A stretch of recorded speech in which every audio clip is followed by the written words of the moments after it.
So guys, आज की इस वीडियो में हम जानने वाले हैं कि हम जो UMT का नया जो अपडेट आया है UMT MTK 0.3 वाला, उसके अंदर हम फ्लैश कैसे कर सकते हैं किसी भी फ़ोन को। अब आपको फ्लैशिंग तो पता होगी, लेकिन मैं क्यों बता रहा हूँ तो ये इस वीडियो को पूरा देखने के बाद ही आपको समझ में आएगा कि फ्लैशिंग में क्या खास है।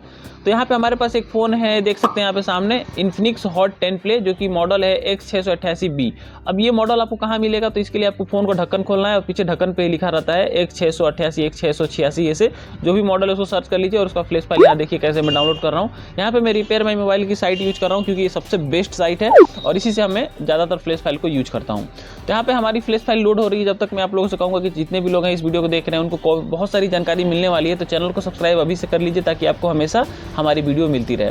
तो यहाँ पे आप देख सकते हैं इसका जो फ्लैश फाइल है वो डाउनलोड हो रहा है। जब तक मैं आपको बता दूँ कि आखिर मैं ये ही टूल क्यों यूज कर रहा हूँ और इसके बारे में, फ्लैशिंग के बारे में क्यों बता रहा हूँ, तो इसकी एक खास रीज़न है।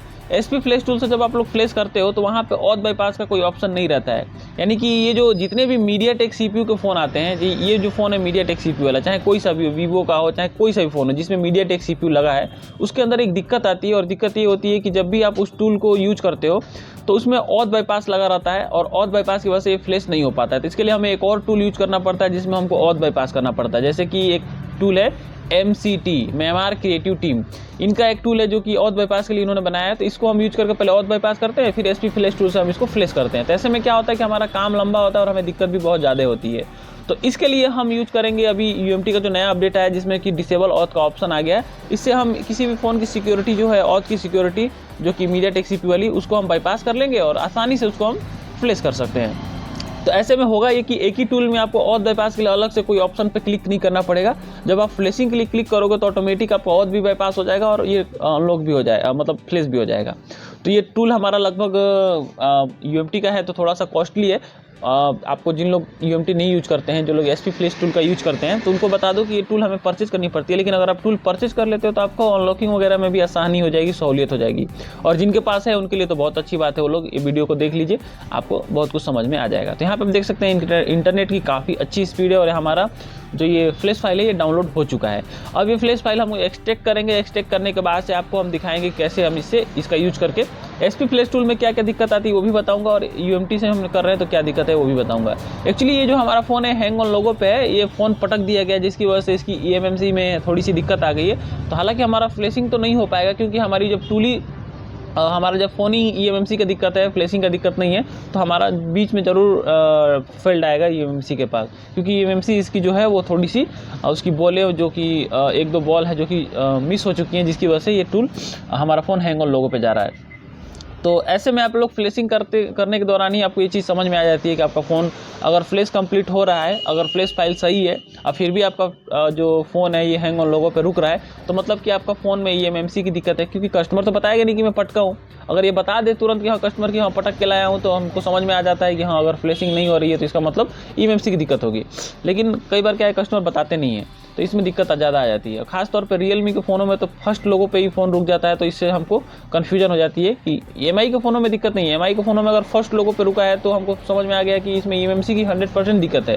अगर MIUI लोगों पे रुका है, सेकेंड लोगो जिसको बोलते हैं, तो उस पर हमको फ्लैशिंग से ठीक हो जाता है। तो यहाँ पे आप देख सकते हैं हमने इस फाइल को इसका एक्सट्रैक्ट किया और स्कैटर फाइल को यहाँ पे हमने लोड कर लिया है। एंड यहाँ पे आप देख सकते हैं हमने इसको फ्लैशिंग के लिए क्लिक कर दिया और हमारा फ़ोन कनेक्ट भी हो गया। बट यहाँ पे देखिए थोड़ी सी फ्लैश फाइल चढ़ी और उसके बाद से हमारा यहाँ पे एरर आ जाएगा। ये देखिए एरर आ गया। तो इससे आप समझ सकते हैं कि हमारा जो फ्लैशिंग है वो कंप्लीट नहीं हुआ। तो ये फ्लैशिंग मैंने पहले ही बता दिया था कि हमारी दिक्कत है, जिसकी वजह से ये फ़ोन में ये फ्लैशिंग नहीं हो रहा है। बट हमारा यहाँ पे कोई भी एरर उसका नहीं आ रहा है। यहाँ पे ऊपर देखिए डिसेबल ऑथ का ऑप्शन आपको दिख रहा होगा, इस पर हमने चेक मार्क लगा कर रखा है। तो इससे हमारा ऑथ डिसेबल हो चुका है ऑलरेडी MediaTek का, और हमको अलग से कोई टूल नहीं रखनी है, जैसे कि SP फ्लैश टूल में हमें रखनी पड़ती थी। अभी मैं आगे आपको वो भी दिखाऊंगा कि SP फ्लैश टूल में हमें कैसे ऑथ बाईपास करना पड़ता था। अभी आपको ऑथ बाईपास करके भी दिखाऊंगा। तो यहाँ पे आपका जो, अगर आप मान लीजिए आपके पास UMT नहीं है तो आप उसका यूज कर सकते हो। ऐसा नहीं है कि आप उसका यूज कर ही नहीं सकते। अगर आपके पास कोई ऑप्शन नहीं है तो आप लोग ऑथ बाईपास करके ही करिए। थोड़ा सा प्रोसेस लंबा होगा बट हो जाएगा। लेकिन हमारा यहाँ पे ये टूल भी वर्क नहीं कर रहा है, और अगर हम अभी आपको SP फ्लैश टूल दिखाएंगे तो वहाँ भी ये काम नहीं होगा। तो चलिए हम आपको SP फ्लैश टूल दिखा दे रहे हैं। तो यहाँ पे हमारी जो सारी फ्लैश फाइल यहाँ पे रखी हुई है, तो हम फटाफट से इसको ओपन कर लेते हैं। और यहाँ पे SP फ्लैश टूल के साथ साथ हम एक और चीज़ ओपन करेंगे, और वो है हमारा MTC। तो यहाँ पे सबसे पहले हम फटाफट से अपना फाइल सेलेक्ट कर लेंगे, स्कैटर फाइल। तो यहाँ पे हमने डाउनलोड एंड वो कर लिया है और यहाँ पे स्कैटर फाइल पे आ गए हम फटाफट, और यहाँ पे हमारा स्कैटर फाइल हमने लोड कर लिया। तो स्कैटर फाइल यहाँ पे देखिए अब लोड हो रहा है।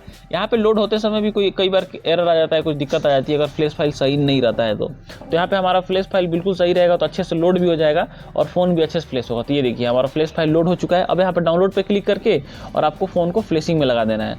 तो अभी हम डायरेक्ट डाउनलोड पे लगाएंगे तो ये देखिए एरर आ गया ना। तो ये एरर है आपका जब भी आप फ़ोन को लगाओगे और आपका फ़ोन जब ओथ बाईपास नहीं रहेगा। तो ये देखिए MTC टूल है हमारा, MCT म्यांमार क्रिएटिव टीम। ये देखिए यहाँ पे इस टूल को हम ओपन करेंगे और यहाँ पे बाईपास पे क्लिक करके और फिर से हम अपने फ़ोन का volume up and down button दबा के केबल लगा देंगे, जिससे कि हमारा फ़ोन कनेक्ट हो जाएगा। और यहाँ पे देख सकते हैं अभी हमारा जो एरर था यहाँ पे ओथ बाईपास हो गया, उसके बाद से देखिए एरर हट गया, लेकिन हमारा फ्लैशिंग नहीं हुआ अभी भी, क्योंकि आपको पहले ही बताया UMC की दिक्कत है। अगर हमारी UMC की दिक्कत नहीं होती, फ़ोन में केवल फ्लैशिंग होती, तो आप इस तरीके से फ्लैश कर सकते थे। तो मेरे कहने का मतलब है कि मैंने आपको बस ये मकसद था मेरा ये बताना कि आप लोग इस फ़ोन को, चाहे कोई सा भी आपके पास फ़ोन आ रहा है, तो ये जो मेथड है इसके जरिए आप अच्छे से काम कर सकते हो, आपको कोई दिक्कत नहीं आएगी। ये देखिए मैं 2 बार ट्राई कर रहा हूँ, दोनों बार में भी जो पहले एरर आ रहा था वो यहाँ पे एरर आपको देखने को नहीं मिल रहा है। और यहाँ पे हम जैसे ही फ़ोन को स्विच ऑफ करके volume up and down button दबा के जैसे ही फ़ोन को कनेक्ट कर रहे हैं, हमारा फ़ोन तो कनेक्ट हो जा रहा है, यहाँ पे और भी बाईपास हो जा रहा है, लेकिन हमारा फ़ोन फ्लैशिंग कंप्लीट नहीं हो पा रहा है। तो ऐसे में आपका ये चीज़ समझ में आ चुका होगा कि अगर आपको फ़ोन को फ्लैश करना है तो आपका अगर UMC वगैरह सब कुछ सही है तो आप किस तरह से इसको यूज करके फ्लैश कर सकते हैं। जिनके पास UMT है उनके लिए तो बहुत आसान चीज़ है, और जिनके पास नहीं है वो MTC टूल यूज करें और SP फ्लैश टूल यूज करके और आप दोनों को पहले बाईपास करके और फ्लैशिंग वगैरह कोई सा भी MT के CPU वाला फ़ोन है आप आसानी से कर सकते हैं। और एक चीज़ और बता दूँ, जो Realme के फ़ोन है उनमें थोड़ी सी दिक्कत आपको आ सकती है, क्योंकि Realme का अपना स्पेशल टूल आता है जिससे कि वो फ्लैश होता है। बाकी Vivo और MI के फ़ोनों के लिए तो कोई दिक्कत ही नहीं है, आप कोई सा भी Vivo और MI का फ़ोन इसमें आप आसानी से फ्लैश कर सकते हैं। बाकी ज़्यादातर जो आपका Realme फ़ोन आते हैं उनमें MediaTek का CPU बहुत कम ही देखने को मिलता है, Qualcomm और Spectrum का ज़्यादा रहता है। बाकी जिनमें MediaTek है आप इसको भी ट्राई करके देख सकते हैं। बहुत सारे ऐसे फ़ोन हैं जो कि इसमें फ्लैश हो जाते हैं, कोई फ़ोन है जो कि नहीं होते हैं, तो ऐसे घबराने की कोई ज़रूरत नहीं है, जो फ़ोन हो जाते हैं आप इसमें कर सकते हैं। बाकी MediaTek से रिलेटेड जितने भी फ़ोन आ रहे हैं, चाइनीज़ फ़ोन है या फिर सैमसंग के फ़ोन है, उनको भी आप चाहो तो यहाँ से कर सकते हो। और सैमसंग के लिए तो आपको पता होगा ओडिन सबसे बेस्ट है। तो बस इस वीडियो में इतना ही। वीडियो अगर आपको अच्छा लगा हो तो लाइक करिए, और अगर आप इसी प्रकार के वीडियो हमेशा देखते रहना चाहते हैं तो चैनल को सब्सक्राइब कर लें। तो thanks for watching my video friends.